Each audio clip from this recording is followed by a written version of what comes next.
Hello students, welcome again to your SST class. As you know, we are reading lesson number 2, Maps, our guide. And today we will discuss the following topics: directions, subdirections, scale, signs and symbols. First of all, directions. Students, there are 4 major directions on the earth.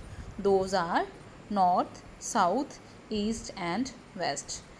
As we are observing in this figure, at the top is north and at the bottom is south. On the right hand side is east and on the left hand side is west. So these are 4 main directions on the earth, and maps also follow the same system of directions. It means if we are reading or making the maps, we will use the same system of directions. Map and 4 directions. If you are clear about the 4 main directions, the subdirections become easy to remember. It means if you have full knowledge about the main directions of any area, then you can easily understand or find the subdirections of that area. As we are watching this figure of map of India and the figure of the 4 main directions, we can easily find the 4 main directions of this area, means the main directions of India. At the top we know is north. Similarly, on the map of India, Jammu and Kashmir is at the top. So Jammu and Kashmir is located in the north of India, and on the other hand, at the bottom is Tamil Nadu and Kerala. Those are located in the south of India. And on the right hand side is Mizoram, that is located in the east of India, and Gujarat is located in the west of India. So these are 4 main directions of India. And now subdirections. In addition to the 4 major directions, there are 4 subdirections also. As we now know that there are 4 main or major directions, and also there are 4 subdirections. Subdirections means the area that is lying between the main directions, means the area that is located in between the north and west is the northwest subdirection, and the area that is lying between the north and east is the northeast subdirection. So these are subdirections.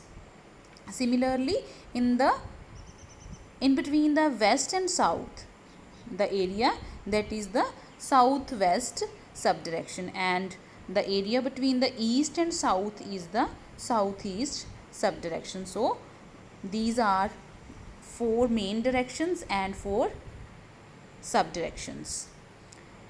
And if we want to look at the map of India subdirections, now we know about the main directions of India, and with the help of main directions we can easily find the subdirections.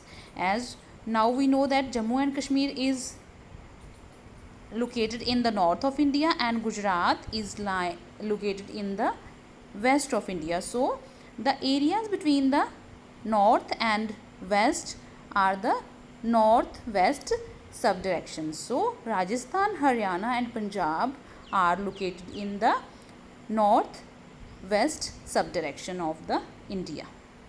So these are the subdirections. Now we will move to scale. We cannot make maps showing the actual sizes of places, so a scale is used to represent actual distances on the earth. As we know that the earth or the different areas of earth are very large, we cannot make them on the map. So there is a scale is used to make those actual figures on a small scale. Now look at this example. This is a real boy and a picture of that same boy.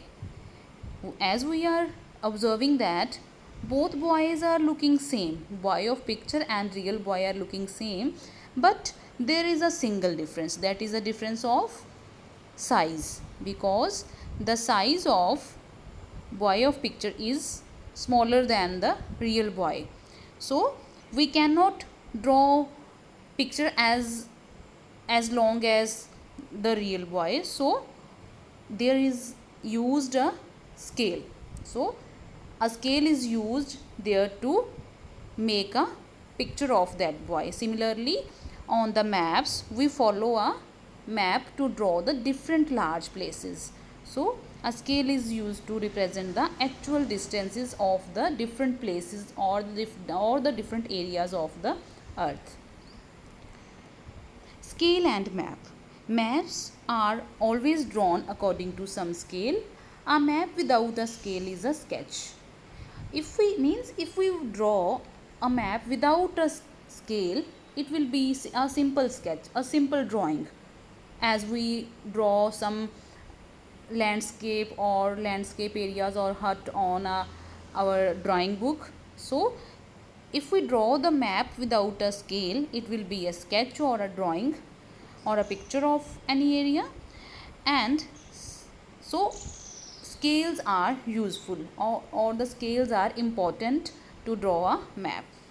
Scale is the ratio between the map distance and the ground distance.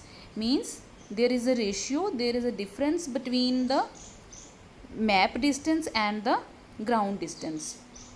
Ground distance and map distance of the places is measuring according to a scale or ratio.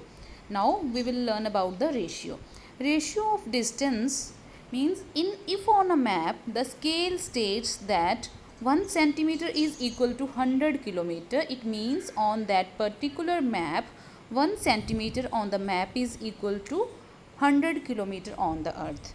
Now for better understanding we will look at this figure. If we talk about our areas like Taran Taran and Amritsar and Gurdaspur, if we look at the map, we are observing that there is a difference of 2 or 3 centimeter between the Gurdaspur and the Taran Taran.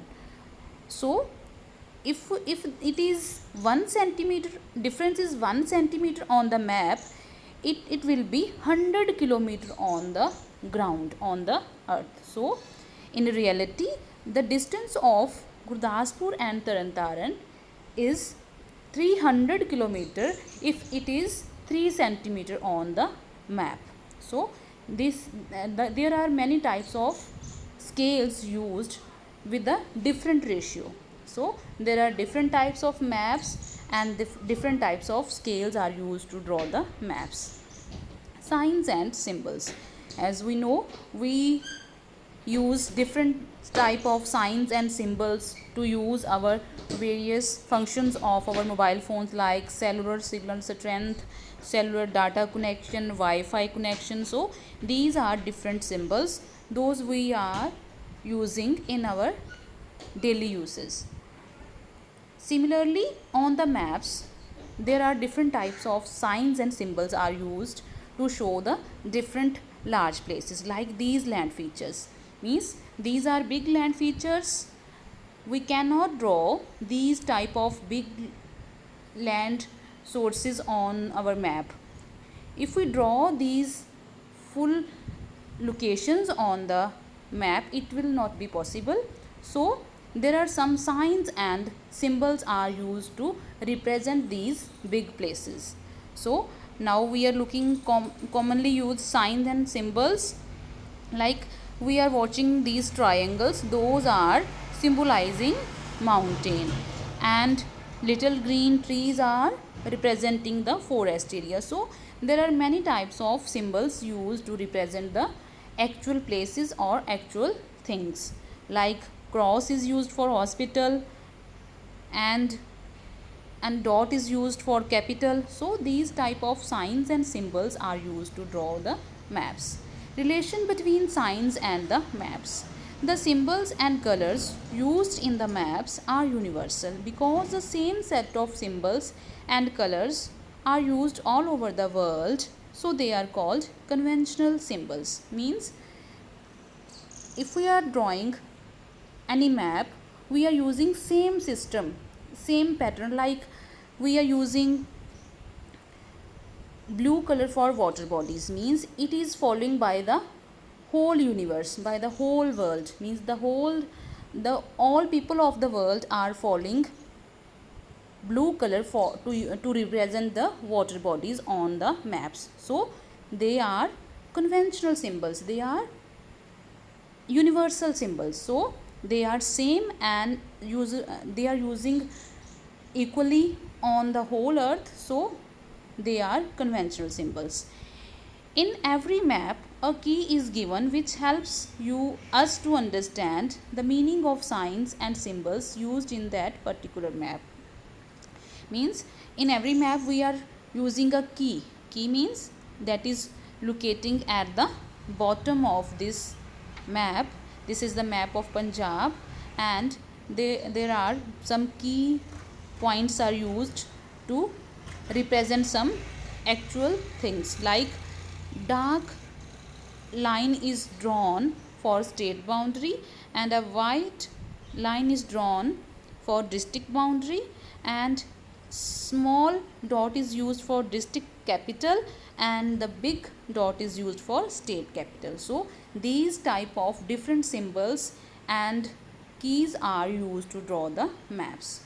Now we will recapitulate your lesson with the help of this recapitulation paragraph.